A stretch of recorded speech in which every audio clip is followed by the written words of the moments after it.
Persuadé que cet encéphale est plus lourd que la moyenne, il commence par le peser. Chez un homme normal, le cerveau pèse en moyenne 1350 grammes. Celui d'Einstein, pense-t-il, doit forcément être beaucoup plus lourd, 1500 grammes, peut-être plus.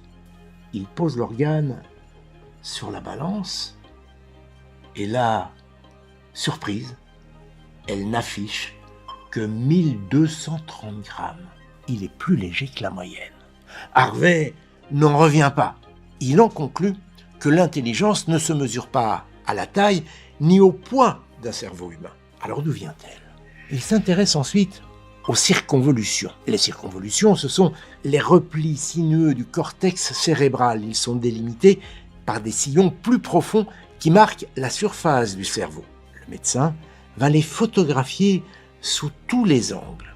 C'est peut-être là que se cache le génie d'Albert Einstein. Thomas Harvey mesure les distances entre certains de ces plis. C'est un travail minutieux et fastidieux. Sur sa lancée, il découpe le cerveau en 240 petits cubes de 10 cm3 chacun. Des cubes d'un peu plus d'1 cm de côté, qu'il réduit en fines lamelles, pas plus épaisses que du papier à cigarette, afin de mieux les observer au microscope.